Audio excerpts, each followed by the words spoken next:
We're following the news, breaking news this hour. For our viewers just tuning into the Situation Room, CNN has confirmed that the United States and its allies managed to thwart a terrorist plot to destroy a U.S.-bound airliner around the time of the one-year anniversary of Osama bin Laden's death. That's 6 days ago. We're told the plot involved an al-Qaeda affiliate in Yemen. It included an explosive device that was recovered, a device similar to past bomb attempts linked to al-Qaeda, including the failed attack by the so-called underwear bomber back on Christmas Day 2009. The Yemeni official says its government was made aware of the possible bombing attack and alerted the United States. The official says the would-be bomber had not picked a specific target. We have all of our correspondents and analysts working the story. One U.S. counterterrorism official telling CNN the device was for use by a suicide bomber on an airliner. It was a so-called non-metallic device, presumably could have gotten through TSA screeners. It was different from the device that was used in December 2009, the airliner plot, the Christmas Day underwear bomber plot, though it was described as being in the same category, clearly showing that al-Qaeda in the Arabian Peninsula, meaning in Yemen, is adopting its tactics, trying to improve its tactics, learning from its mistakes. Paul Cruikshank, our terrorism analyst, is working the story for us as well. Paul, what do you make of this? Well, Wolf, I'll be looking at this device very, very closely because on Christmas Day 2009, with that airliner coming into Detroit, that was a very near miss. In that attempted attack by Umar Farouk Abdul-Muttalib, the initiation mechanism actually worked. The detonator actually worked. The only thing that didn't work, didn't explode, was the main charge, the PTN, this explosive, which is very difficult to detect.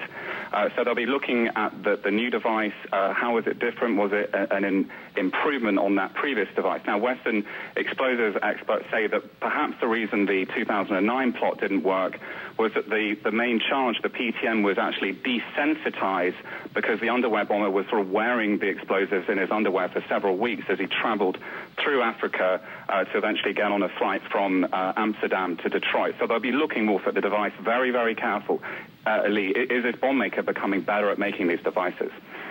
Because, as you know, Paul, the FBI put out a statement saying that the FBI, and I'm reading now, currently has possession of the IED, the improvised explosive device, and is conducting technical and forensics analysis on it. But it was clearly designed, this IED, to go with a suicide bomber on an airliner, and we're told an airliner headed for the United States, but the entire plot was thwarted. It looks like a very successful counterterrorism operation in the works here, Paul, but give me your sense.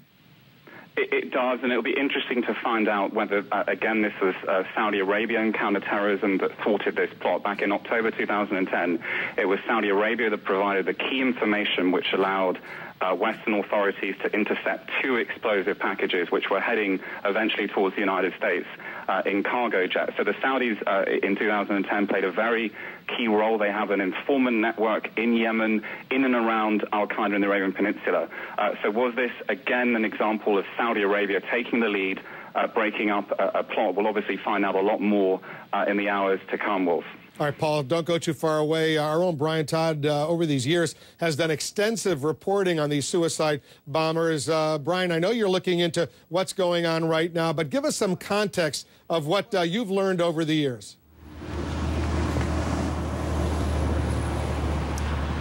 Wolf, can you hear me okay? We're out of the field here in the British Embassy. Can you hear me? We hear you, Brian. Go ahead and give us some context. You're live on TV right now, Brian. I know you've done a lot of work on these suicide bombers over the years.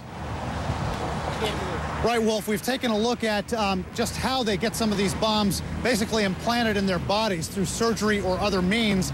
And we talked to doctors and other terrorism experts about how they might do that. We did some background research on that. Take a look. U.S. security officials tell CNN of a chilling tactic terrorists might try next, targeting commercial aircraft by surgically implanting explosives or bomb components inside the bodies of attackers. We see this as the latest iteration or the evolution of what terrorist groups are trying to do to circumvent our security layers and to perhaps defeat our societal norms. Officials say there's fresh intelligence showing terrorists have a renewed interest in planting bombs in bodies, but there's no specific or imminent threat. One U.S. official says a man suspected of involvement in this effort is Ibrahim Asiri, bomb-making mastermind for al-Qaeda in the Arabian Peninsula. Asiri is believed to have planned the 2009 plot to kill Saudi Arabia's interior minister by placing a bomb in the rectal cavity or underwear of his own brother. Asiri's brother was killed, but the minister escaped. I asked Rafi Ran, Israel's former top aviation security official, about surgically implanted bombs. What does this tell you about where the terrorists are versus where security officials are right now? Well, it tells me that we have exhausted the capabilities of the technology available to us, because there's no way we can take the next step after the body scanners to figure out when a person carries a device inside his body. Ron and other experts say those full-body scanners, which we once tested out, can see through clothing, can find prostheses, breast implants, contours, but cannot detect bombs inside the body. I spoke with Dr. Jack Sava, chief trauma surgeon at Washington Hospital Center, about how terrorists might try to pull this off. Do you need a hospital to do this, or can you do it in some kind of a terrorist field camp? What kind of training do you need? Well, I think, again, the fundamental question is going to be how well do you want to do it? If you want to do it to 20 people and have 19 of them die and one success that you can send on your mission, that would be easier. You could do that sloppy. But if you wanted to do it well and expect them all to remain sterile, not cause infection, I think then you're largely going to be talking about a hospital or at least a clinic setting. Explosives, he says, could be placed in the abdomen or elsewhere.